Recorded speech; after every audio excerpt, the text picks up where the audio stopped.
एक बार पुनः आप सभी की श्री चरणारविंदों को श्री जानकी बालिका मानस मंडली ग्राम सोनेवाला जिला धमतरी की ओर से कोटि कोटि प्रणाम, कोटि कोटि वंदन, कोटि कोटि नमन। आइए चलते हैं रामचरित मानस की ओर, जिसमें अरण्यकांड के पावन प्रसंग पर गोस्वामी तुलसीदास जी महाराज लिखी ईश्वर जीव भेद प्रभु सकल कहो समझाई, जाते होई चरण रति शोक मोह भ्रम जाई।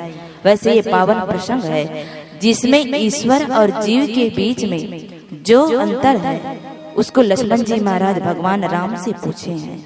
इधर प्रभु अगस्त मुनि से मिलते हुए आए हैं।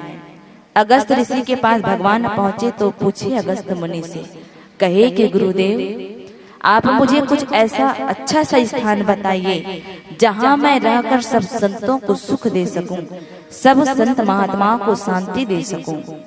अगस्त मुनि ने कहा, प्रभु आप कैसे एक मनुष्य के भांति मुझे पूछते हो? आप क्या नहीं जानते? आपसे क्या चीज छिपा है? आप तो सब जानते हैं प्रभु, फिर भी आप मुझे मनुष्य की भांति पूछते हो। ये भी आपकी एक लीला है कि आज संसार में मैं आपका गुरु और आप एक शिष्य बने हुए हो। फिर भी प्रभु मैं आपको एक सुंदर से स्थान बताता हूँ। आप पंचवटी जाइए, पंचवटी में सुंदर आश्रम बना के रहिए। प्रभु राम थे, अगस्त मुनि से मिलकर इधर आए तो गिद्धराज से उनकी भेंट होती है। प्रभु गिद्धराज से प्रीतिवश मिलन करते हैं। फिर आगे गोदावरी नदी के पास प्रभु राम जो है पर्णकुटी बना के निवास करते हैं। पंचवटी में भगवान सुंदर सा आश्रम बना के रहने लगे। जहाँ प्रभु उस पंचवटी में जिस दिन से रहने लगे उस दिन वहाँ का वातावरण बड़ा अनुकूल हो गया। कहने लगे सब जीव जंतु अपना रहन सहन भूल गए। कैसे भूल गए? जैसे जहाँ मांसाहारी जीव होती है ना, वहाँ शाकाहारी जीव नहीं रहता। जैसे मांसाहारी जीव में किसकी गिनती होती है?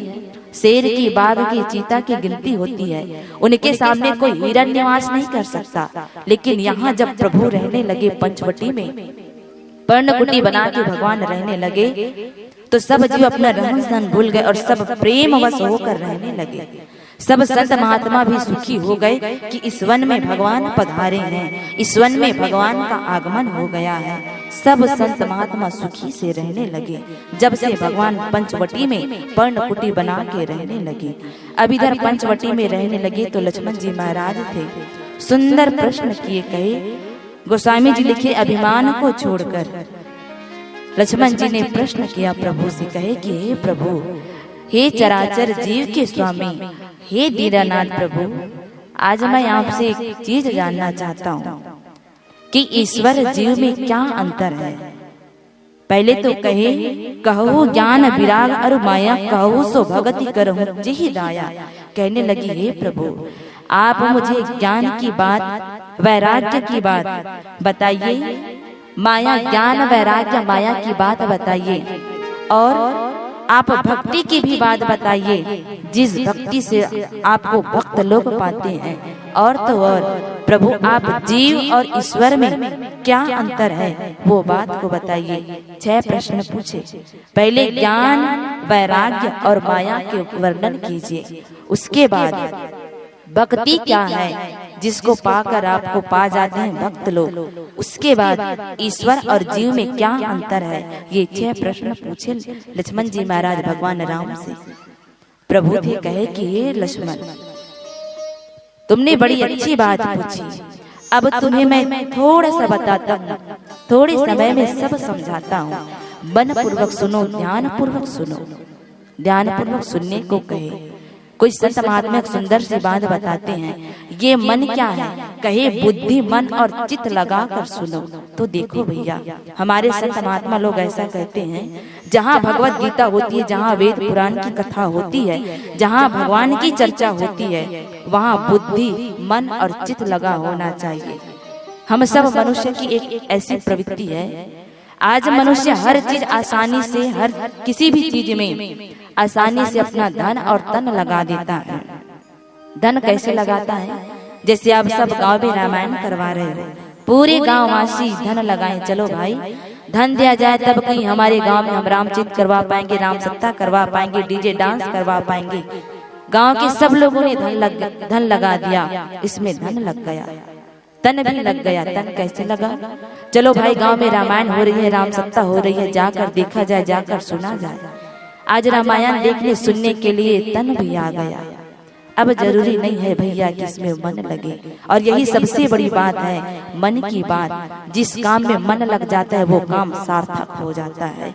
तो भैया बुद्धि, मन और चित्त को आप प्रभु की कथा में लगा दीजिए। भले ही दिन भर हम मोह माया से जकड़े रहते हैं, भले दिन भर मोह माया में रहते हैं, आप एक दिन में भी सभी मानस मंडलियों को ना सुने सही, लेकिन 1 घंटा भगवान के भक्ति में, भगवान के भजन में अगर मन लगाए तो जरूर ये जीवन पुण्य की प्राप्ति करेगा। तो यही मन, बुद्धि और चित्त को लगाना है। तो एक संत ना ज्ञान की बात, ज्ञान की दृष्टि से 2 प्रकार के रोगी बताए संसार में। कहे एक तन का रोगी और एक मन का रोगी। जीवन में जीने के लिए भोजन जरूरी है। जब तक हम भोजन नहीं करेंगे तब तक ये जीवन नहीं चलेगा। तो जीवन में जीने के लिए भोजन जरूरी है। तो ऐसा कोई व्यक्ति जिसको भूख न लगे तो जान लेना कि वो तन का रोगी है, और एक ऐसा रोगी जिसका मन भगवान के भजन में न लगे, जान लेना वो मन का रोगी है।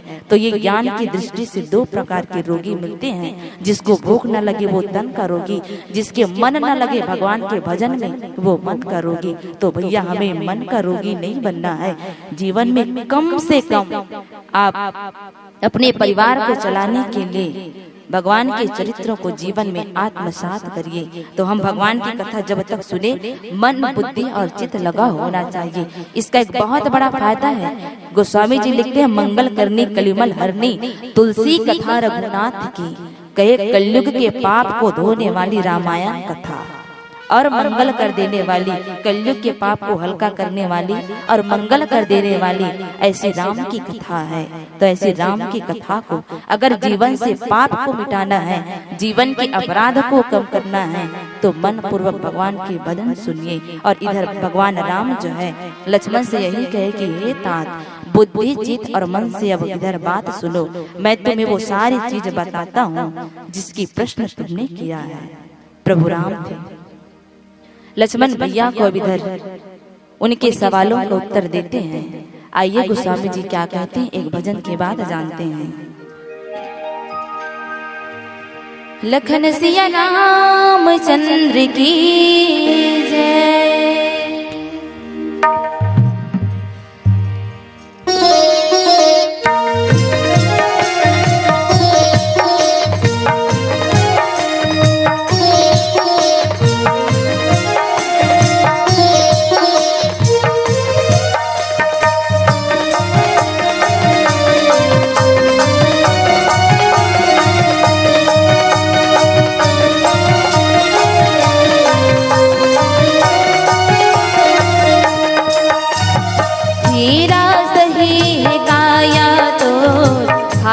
तहु धनी, हीरा सही काया तो तहु धनी।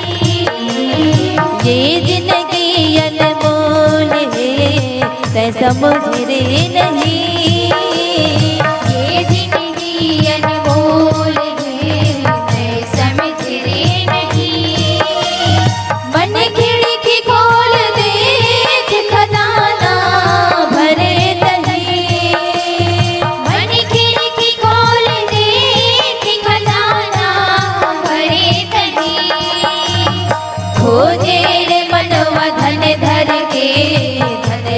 गली गली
मन खिड़की खोल देख खजाना भरे तहे, मन खिड़की खोल देख खजाना भरे तहे।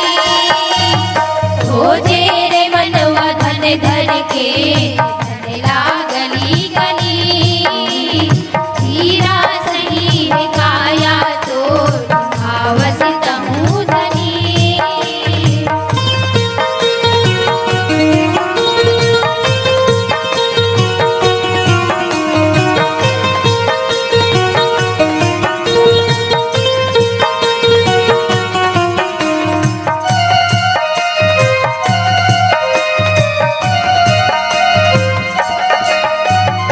ले ले प्रभु के नाम ते मिलेगी सही डगल, ले ले प्रभु के नाम ते मिलेगी सही डगल।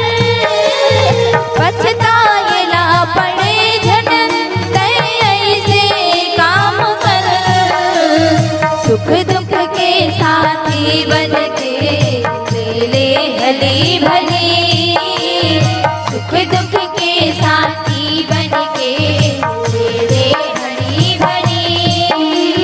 मन खिड़की खोल देख खजाना भरे तहे, मन खिड़की खोल देख खजाना भरे तहे। खोजे रे मनवा धन धर के धनला गली गली, हीरा सही है काया तो आवस तहु धनी।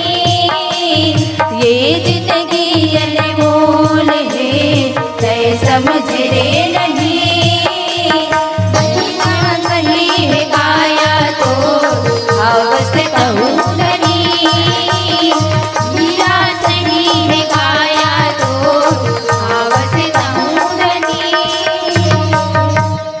लखन सिया रामचंद्र की जय। भगवान राम थे, अब लक्ष्मण भैया को बताने लगे कि कहे हे तात, मैं तुम्हें कुछ समय के लिए बताता हूँ। और बताने लगे पहले तो मोह का वर्णन किए, माया का कि माया क्या है। तो कहे मैं अरु मोर तोरते माया, जही बस किन्न जीवन काया।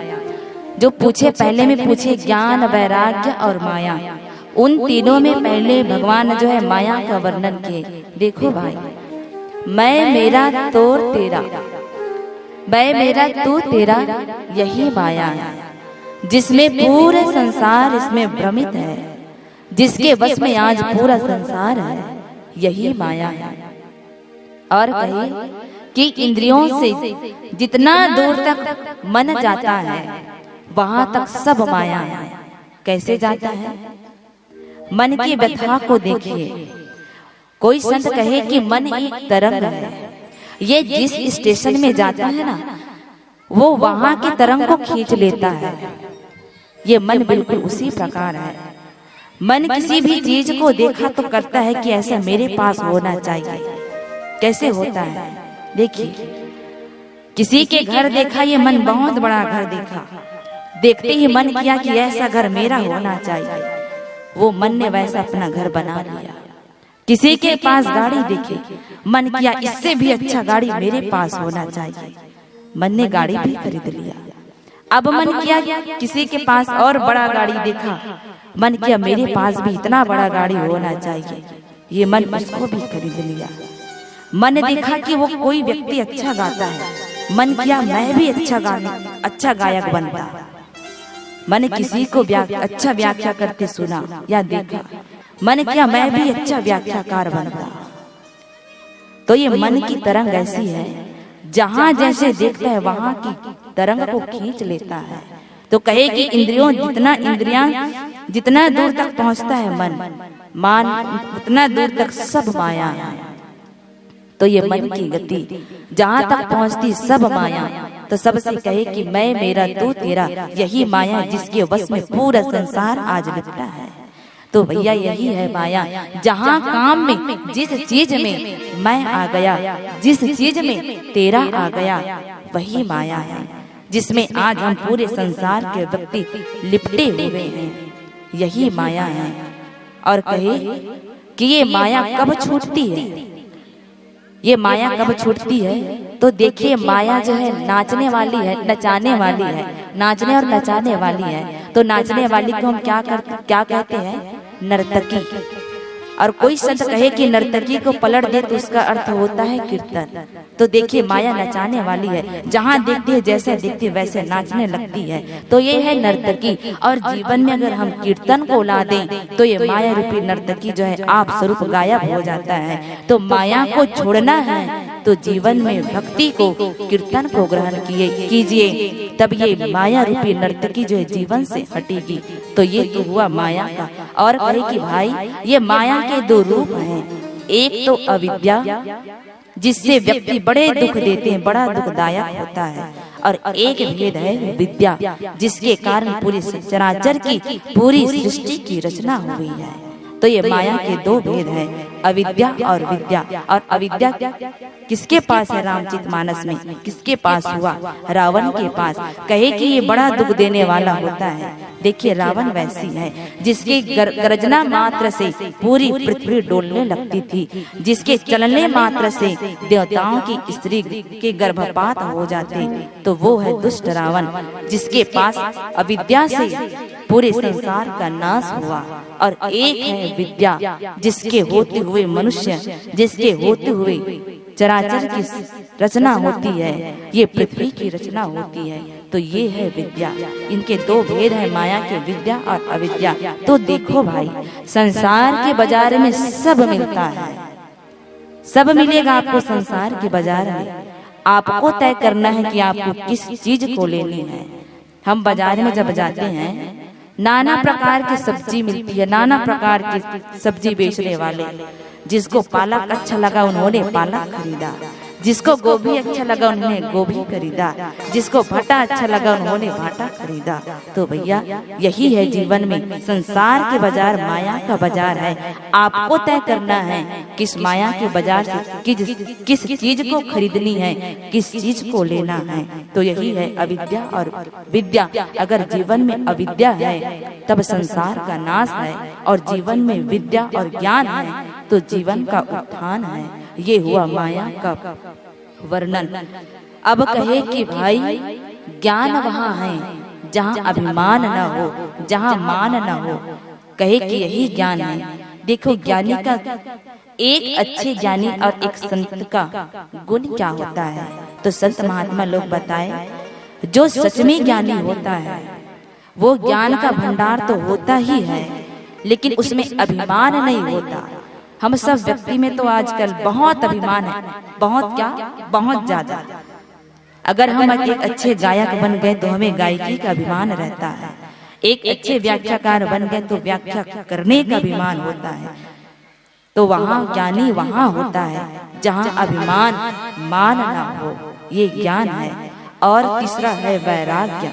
कहे कि वैराग्य वहाँ है भाई जहाँ जो व्यक्ति सब सिद्धियों को और तीनों गुण को तृण मात्र के समान त्याग देता है, वहाँ वैराग्य है। तो ज्ञान, माया और वैराग्य, जहाँ अभिमान न हो वो ज्ञान, जहाँ मैं मेरा वहाँ माया, और जहाँ न सिद्धि की लालसा हो और न तीनों गुणों की लालसा हो, वहाँ है वैराग्य। तो ये तीन गुण क्या है? काम, क्रोध और लोभ। ये तीन जहाँ ना हो, जो व्यक्ति सभी प्रकार के मोह, माया, ज्ञान और सब सिद्धि को त्याग देता है, वहाँ जो है वैराग्य होता है। तो वैराग्य किसने धारण किया?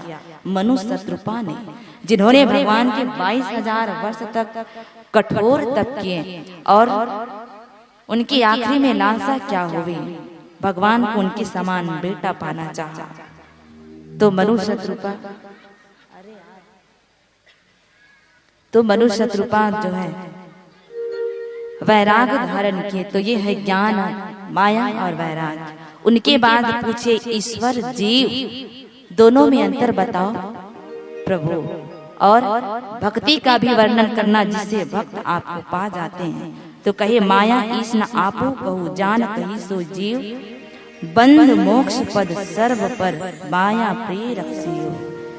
पूछने लगे अब ईश्वर जीव में भेद क्या है। तो देखिए कहे कि माया, जो व्यक्ति माया के वश में होता है ऐसे जानना जो माया के वश में हो वो जीव है, और संसार में जो किसी के वश में नहीं है वो ईश्वर है। तो माया कैसा है, संसार में नाच नचाने वाली सब कहे मोह सकल व्याधिन कर मूला, सब व्याध के मूल है मोह। और कहे मोह अंध किन्हन के ही को जग काम नचावन जेहि। संसार में ऐसा कौन व्यक्ति है जिसको मोह ने अंधा नहीं किया है और जिसको माया रूपी नर्तकी ने नचाया ना हो। सब मोह के वश हो गए। तो कहे कि जो मोह के वश में है वही जीव है, और संसार में जो किसी के वश में नहीं है वही ईश्वर है। तो कहे कि जो ईश्वर के वश में है वही जीव है, और संसार में ईश्वर परतंत्र है, किसी के वश में नहीं है। और ईश्वर संसार में एकमात्र है और जीव नाना प्रकार के हैं। जो जीव उस भगवान से सिपटे हैं, जो जीव उस भगवान से लिपटे हैं वही जीव है। तो ऐसे जीव और ईश्वर का वर्णन किए। आइए गोस्वामी तुलसीदास जी महाराज क्या कहते हैं, एक सुंदर भजन के बाद जानते हैं।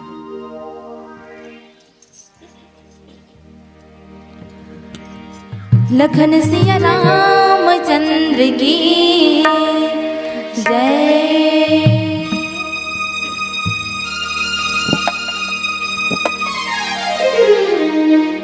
हे सांवले रामा, हे सांवले रामा, कि तुम्हें याद कर रो रहे हैं सभी, कि तुम्हें याद कर रो रहे हैं सभी। हे सांवले रामा, हे सांवले रामा, हे सांवले रामा, हे सांवले रामा, कि तुम्हें याद कर रो रहे हैं सभी, कि तुम्हें याद कर रो रहे हैं सभी।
तुम्हें याद कर रो रहे हैं सभी, कि तुम्हें याद कर रो रहे हैं सभी। लखन सिया रामचंद्र की जय। भगवान राम थे, लक्ष्मण भैया को बताए ईश्वर और जीव के बीच में अंतर, कि जो माया के वश में रहता है वो जीव है, और जो माया के प्रेरक है वही ईश्वर है। ईश्वर संसार में एक है और जीव अनेक है, तो ऐसे ईश्वर और जीव के बीच में अंतर है। अब लास्ट बताया भक्ति। कहे कि हे तात, आप मुझे वो भक्ति बताइए जिस भक्ति को पाकर भक्तगण आपको प्राप्त कर लेते हैं। भगवान राम वो भक्ति बताए। कहे कि हे तात, भक्ति मुझे पाने का सबसे सरल साधन है, जिससे मैं बहुत जल्दी प्रसन्न हो जाता हूँ। कहे भगति तात अनुपम सुख मोला, मिलई जो संत होई अनुकूला। कहे कि भक्ति सबसे सरल है तात, और जो संतों की कृपा के द्वारा मिलती है। तो देखिए भक्ति का वर्णन भगवान राम जो है नौधा भक्ति माता सबरी के प्रसंग में किए हैं। आप सब सुने हो। माता सबरी को नौधा भक्ति बताए प्रभु राम, जिसमें कहे प्रथम भक्ति संतन कर संगा, दूसरी रति मम कथा प्रसंगा, तीसरी भक्ति कहे गुरुपद पंकज सेवा, तीसरी भक्ति अमान, चौथी भक्ति मम गुण गण करई कपट तजिगान, पांचवी भक्ति में दृढ़ विश्वास का, छठवीं भक्ति में अभिमान रहित होकर सरल स्वभाव में धर्म में रहने का, सातवीं भक्ति में धर्म में रहने का, आठवीं भक्ति में संतोष होने का, नववीं भक्ति में सबके साथ सब जीव को एक समान राममय देखने का वर्णन है। तो नौधा भक्ति बताई है। उसमें जब माता सबरी हाथ जोड़ के भगवान से स्तुति किए, कहे प्रभु मैं तो नारी जाति की हूँ, उसमें भी अधम हूँ प्रभु, बुद्धि भी मंद है, मैं कैसे आपकी सेवा करूं, मैं कैसे आपकी स्तुति करूं। तब भगवान कहे देखो भावनी, मैं तुम्हें नौधा भक्ति बताता हूँ, जिस भक्ति को पाकर मनुष्य मुझे पा जाते हैं। कहे मैं संसार में किसी तरह के नाता रिश्ता को नहीं मानता। संसार में ना मैं किसी के धर्म देखता हूँ, ना किसी की जाति, ना किसी का पंथ। मैं तो केवल एक ही नाता मानता हूँ और वो है भक्ति के नाता। सुनो भावनी, मैं तुम्हें नौधा भक्ति बताता हूँ।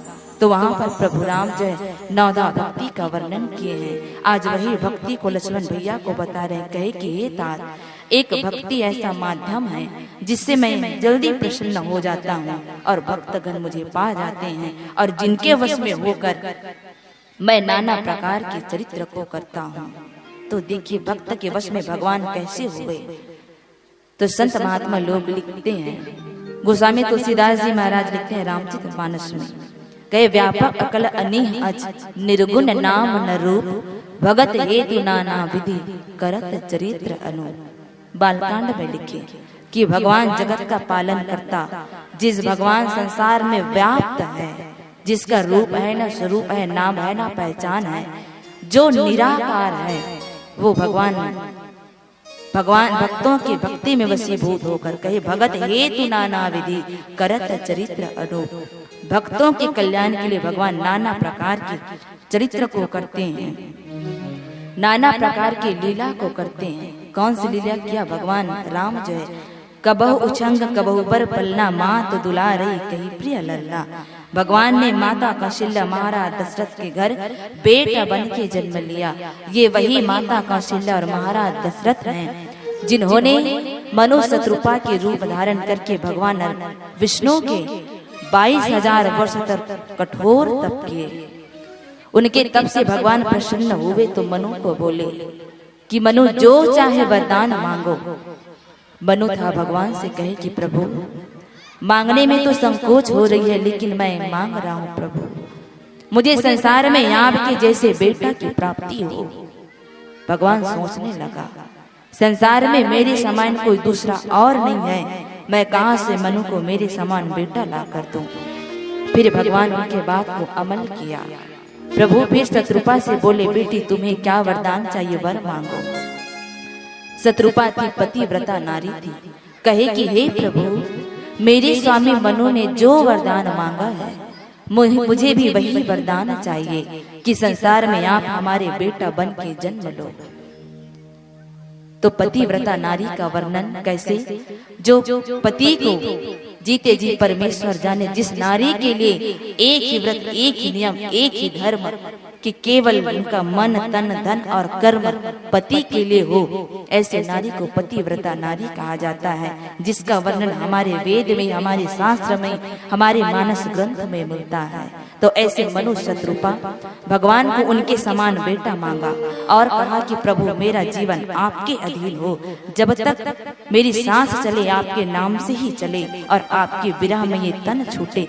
तब तो वही मनु शत्रुपा को वरदान दिए, कहे कि आप दोनों अवध में महाराज दशरथ और माता कौशल्या होकर रहिए, मैं आपके घर में अंशों सहित अवतार लूंगा त्रेता युग में। तो वही मनु शत्रुपा त्रेता युग में कौशल्या और महाराज दशरथ हुए, अयोध्या के राजा हुए, जिनके घर में बेटा जन्म लिया। तो कहे भगत हेतु नाना विधि करत चरित्र अनु, आज वही व्यापक अकल अनीज वाला प्रभु भक्त के कल्याण के लिए उनके घर बेटा बन के जन्म लिया और सुंदर बालक की बात लीला किया। कभी इधर कूदता, कभी उधर कूदता, कभी माता कौशल्या गोद में प्रिय लल्ला कह के दुलारती। तो ऐसे प्रभु की लीला को देखिए, जो भक्त के वश में होकर लीला करते हैं। तो कहे कि भक्ति सबसे सरल साधन है लक्ष्मण, जिससे मनुष्य मुझे पा जाते हैं। और नौधा भक्ति में भी कहा है भगवान ने, कहे कि ये 9 प्रकार की भक्ति है भावनी।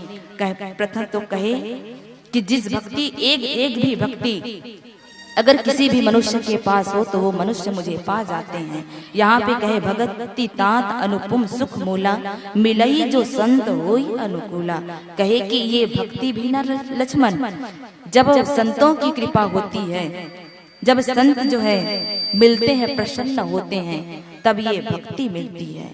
तो माता सबरी को भी वो भक्ति कैसे मिले? मतंग ऋषि के द्वारा। तो माता सबरी का एक छोटा सा कथा सुनते हैं। कहते हैं माता सबरी ना पहले जन्म में एक महारानी थी। वो अपने महल से देखती तो रोज रास्ते में ब्राह्मण आते जाते थे, भगवान की भक्ति करते थे, सीताराम सीताराम राधे श्याम राधे श्याम ऐसे कहते हुए रोज पंडित महात्मा ब्राह्मण संत लोग जाते थे। वो महारानी अपने स्वामी से कहे कि स्वामी मुझे भी ब्राह्मणों के साथ जाकर भगवान की भक्ति करनी है, भगवान की भजन करनी है। तो उनके स्वामी थे, कहे देखो महारानी, तुम एक महारानी हो और तुम्हें इस ब्राह्मणों के साथ जाकर भगवान की भक्ति करने का कोई प्रावधान नहीं है। कैसे तुम ब्राह्मणों के साथ भगवान के भजन कर पाओगी? तुम्हें जाने का कोई प्रावधान नहीं है। तो मन ही मन वो महारानी थी भगवान से विनती करती, कहती कि हे प्रभु, अगले जन्म में अगर मेरा जन्म हो संसार में, तब मुझ पर कृपा करिए प्रभु की उस जन्म को पाकर मैं आपकी भक्ति को पाऊं। तो वही महारानी अगले जन्म में माता सबरी हुई, जो महाराज सबर के घर में बेटी के रूप में जन्मी। माता सबरी अब इधर सबरी के रूप में जन्मी। अब वो केवल 12 साल की थी जब उसका विवाह होने वाला था। तो आज से हम 80 साल पहले जाएं तो लगभग सबका बाल विवाह होता था। मेरे दादा और दादी का बाल विवाह हुआ है।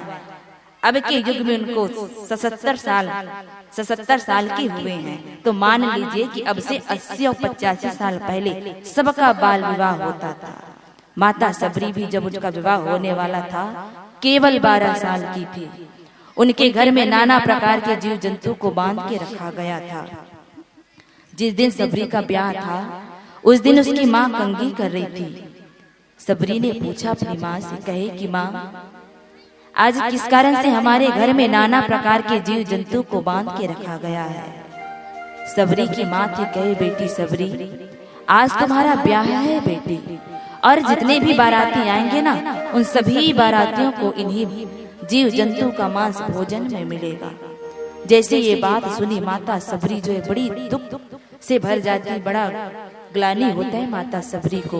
कहे कि आज मेरे विवाह के कारण ये सारे जीव जंतु का मरण होगा, क्यों न मैं विवाह नहीं करूं, जिससे ये सारे जीव बच जाएंगे। और माता सबरी वो सारे जीव को बचाने के लिए अपने घर से भाग जाती है। और अब उसके पास एक ही काम रह जाता है कि भगवान की भक्ति करना, भगवान के भजन करना। माता सबरी एक बात सुनी थी कि परमार्थ करने से परमात्मा की प्राप्ति होती है, और ये परमार्थ क्या है? सेवा करना ही परमार्थ है। माता सबरी रोज मतंग ऋषि के आश्रम को साफ करती थी। रोज प्रातः काल होता उनके आश्रम को वो साफ सुथरा करके चली जाती थी। सब ब्राह्मण लोग सोचने लगे कि कौन है जो रोज इस आश्रम को साफ करता है। एक दिन एक ब्राह्मण ने सोच लिया कि आज मैं उसे पकड़ के ही रहूंगा जो रोज इस आश्रम को साफ करता है। रोज की भांति माता सबरी फिर उस आश्रम को साफ करने के लिए गई। वो ब्राह्मण था, उसके हाथ पकड़ लिया, कहा कि अरे तू कौन है जो रोज इस आश्रम को साफ करती है? चलो मैं आज तुम्हें अपने ऋषि मतंग के पास ले जाता हूँ।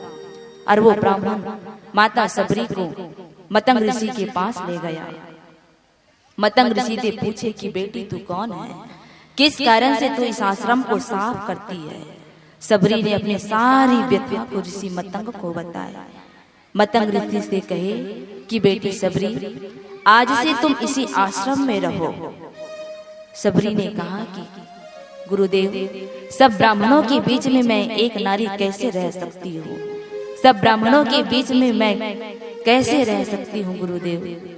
तब ऋषि मतंग ने कहा कि बेटी, मैंने तुम्हें बेटी कहा है सबरी, और एक बेटी अपने पिता के घर में निश्चिंत होकर रह सकती है। एक पिता के घर में बेटी को रहने के लिए सोचने की जरूरत नहीं है। एक पिता के घर में बेटी बिना चिंता के, बिना कारण के रह सकती है। आज से तुम इसी आश्रम में रहो। उसी दिन से माता सबरी मतंग ऋषि के आश्रम में रहने लगी। एक दिन मतंग ऋषि को जाना था, स्वर्गवास होना था, समाधि लेना था। मतंग ऋषि सबसे विदा लिए, सबरी से भी विदा मांगने के लिए गए। कहे कि बेटी मैं जा रहा हूँ। सबरी समझ नहीं पाई, कहने लगी गुरुदेव, पिताजी आप कहाँ जा रहे हो? मतंग ऋषि ने कहा मैं वहां जा रहा हूँ बेटी जहाँ जाने के बाद संसार में कोई वापस लौटता नहीं है। मैं वहां जा रहा हूँ बेटी जहाँ जाने के बाद संसार में कोई वापस नहीं आता। माता सबरी फिर भी नहीं समझी और गदगद रोने लगी। कहने लगी गुरुदेव आप कहाँ जा रहे हो पिताजी, कब तक वापस लौटोगे? संसार में मुझे कोई रखने वाला नहीं हुआ, तब आपके आश्रम में मैंने रहा। आपके चले जाने के बाद मैं किसके सहारे इस आश्रम में जीऊंगी? आपके जाने के बाद मैं किसके सहारे इस आश्रम में रहूंगी? पिताजी मुझे आप जाते जाते भगवान के दर्शन करा दीजिए। मुझे आप एक ऐसा वर दे दीजिए जिससे मैं भगवान के दर्शन कर पाऊं, जिससे मैं भगवान की भक्ति कर पाऊं। तो मतंग ऋषि ने, माता सबरी ने कहा कि मैं भगवान को कहाँ ढूंढूं? तब मतंग ऋषि ने आशीर्वाद दिया, कहा कि बेटी सबरी मैं तुम्हें आशीर्वाद देता हूँ बेटी, तुम्हें भगवान को खोजने की जरूरत नहीं है। मेरा आशीर्वाद है बेटी कि एक दिन भगवान तुम्हें खोजते हुए इस आश्रम में आएंगे। और मतंग ऋषि का आशीर्वाद सच हुआ कि प्रभु नौधा भक्ति में माता सबरी के पास चलकर माता सबरी की कुटिया में पधारे। तो हमारे वेदों में, शास्त्रों में कहा गया है कि माता सबरी 10,000 वर्ष तक भगवान राम की प्रतीक्षा करती रही। 10,000 वर्ष तक राह निहारती रही कि किस दिन मेरे आश्रम में, मेरी कुटिया में भगवान पधारेंगे। और अंततः 10,000 वर्ष बाद भगवान राम जो है माता सबरी के आश्रम में पधारे। तो यहाँ पर एक संत की चर्चा है। मेरे कहने का मतलब है एक गुरु का आशीर्वाद है, जिसके आशीर्वाद स्वरूप माता सबरी को भगवान राम की प्राप्ति हुई, माता सबरी को भक्ति की प्राप्ति हुई। तो यही कहे हैं कि जब तक संत अनुकूल नहीं होते, जब तक संत प्रसन्न नहीं होते, तब तक भक्ति भी नहीं मिलती भैया। तो ऐसे उस मतंग ऋषि की कृपा हुई जिस कारण माता सबरी को भक्ति मिले। और इधर कहे हैं कि धर्म से वैराग्य मिलता है, और धर्म से वैराग्य मिलता है योग से ज्ञान मिलता है और ज्ञान से मोक्ष मिलता है, ऐसा हमारे वेद में कहा गया है। तो जीवन में धर्म को अपनाइए, जीवन में वैराग्य को धारण करिए, जीवन में धर्म का आचरण करिए। हमें तो गर्व होना चाहिए हिंदू होने का, जिस हिंदू धर्म से, जिस सनातन धर्म से विज्ञान का उत्थान हुआ है, जिस धर्म और वेद को पढ़कर बड़े बड़े वैज्ञानिक बड़े बड़े चीजों का आविष्कार कर लेते हैं। तो ऐसा हमारे वेद में कहा गया है कि जो चारों वेद का ज्ञाता हो जाता है, जो 6 शास्त्र को जान लेता है, वो एक वैज्ञानिक हो जाता है। तो इसी वेद और शास्त्र से वैज्ञानिक विज्ञान को उत्थान करते हैं। तो हम धर्म को, वेद को पहचानिए। आज हम सबके जीवन में कलह है, कलेश है, किस कारण से? आज हम धर्म से भटक गए हैं। हमारा परिवार केवल पति पत्नी के होते हुए संपन्न नहीं होता। एक घर में केवल पति और पत्नी हो तो पूरा परिवार संपन्न नहीं होता। एक परिवार में सास हो, ससुर हो, देवर हो, देवरानी हो, जेठ हो, जेठानी हो, पोता हो, पोती हो, तब एक पूरा परिवार संपन्न होता है। तो आज सब परिवार में सब तो है, लेकिन सब धर्म से भटक गए हैं। बहू हम हैं तो बहू होने का धर्म नहीं निभा पा रहे हैं, बेटी हैं तो बेटी होने का धर्म नहीं निभा पा रहे हैं, बेटा है तो बेटा होने का धर्म नहीं निभा पा रहे हैं। और इसी चीज में रहना तो हमें सिखाती है रामायण। तो भैया भले आप रामायण ना पढ़ना, एक संत ने कहा रामायण पर्याप्त ना पढ़ना, उस सांचे में ढलना होगा। चले हम राम के पद चिन्हों पर, अब इतिहास बदलना होगा, अब इतिहास बदलना होगा। तो भैया भले आप रामायण में मत जाइए, भले आप रामायण मत पढ़िए, लेकिन अपने घर को, अपने परिवार को चलाने लायक भगवान के चरित्र को जीवन में आत्मसात करिए। यही फल है कि जब संत की कृपा होती है, जब भगवान की कृपा होती है, तब हमें संत मिलते हैं, भगवान की भक्ति मिलती है। और आज हम सब अपने जीवन को सराहें कि भगवान की कृपा हुई, तब आज हम सब सत्संग करने बैठे हैं। तो जीवन में भगवान को पाना है ना, तो मन में भक्ति रखिए। भगवान बिल्कुल उसी तरह है, भगवान निर्गुण है, लेकिन जो भक्त उसको बुलाता है ना, तो निर्गुण से सगुण हो जाते हैं। जैसे पानी का कोई अपना रूप स्वरूप नहीं है। आप पानी को गिलास में भरकर फ्रिज में रख दो, पानी बर्फ बन के गिलास का आकार ले लेता है। आप पानी को कटोरी में भर के फ्रिज में रख दो, पानी बर्फ बन के कटोरी का आकार ले लेता है। आप पानी को ड्रम में भर के रखो, बाल्टी में भर के रखो, वो पानी जो है ड्रम और बाल्टी के आकार का हो जाएगा। पानी का कोई अपना रूप है न स्वरूप है, वैसे भगवान का कोई अपना रूप है न स्वरूप है। लेकिन अगर आप उस सांचों में, जिस सांचे में ढालोगे, भगवान उसी सांचा में ढलेंगे। जिस कारण से आज हमारे हिंदू धर्म में 33 करोड़ देवी देवताओं की गिनती होती है। आप भगवान विष्णु को माने, भगवान राम या भगवान शंकर, जिस भगवान को माने उस पर विश्वास रखिए, भगवान अवश्य निर्गुण से सगुण होंगे। तो आइए आप सबसे निवेदन, एक अंतिम भजन में मेरे साथ सादर सहयोग प्रदान कीजिए। लखन सिया रामचंद्र की जय।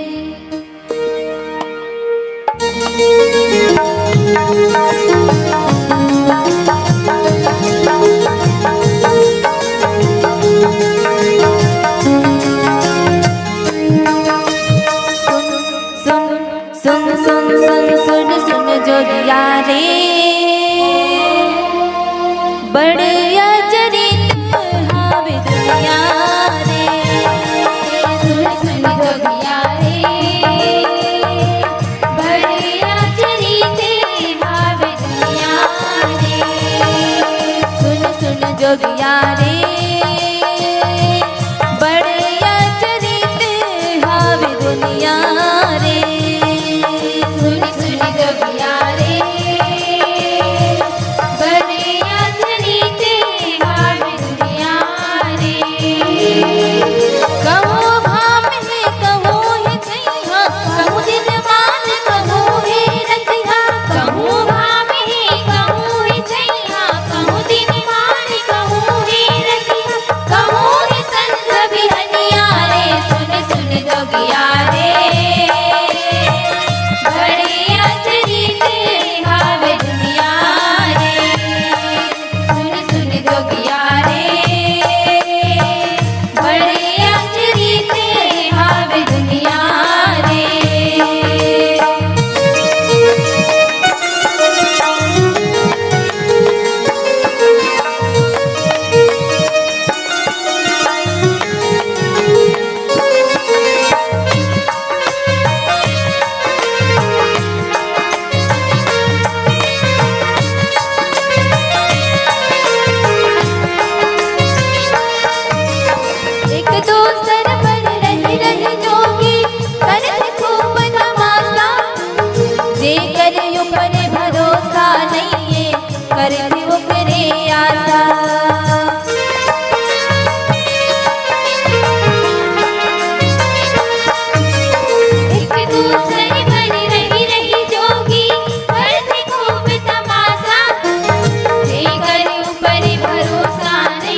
लखन सिया रामचंद्र की जय।